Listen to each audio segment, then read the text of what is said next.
sumuko ang puso ko sa paulit-ulit na pagkakataon na nasaktan na bigo.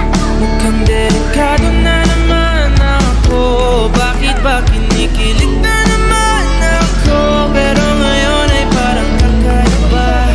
Pag nakatingin sa iyong mata, ang mundo ay kalma.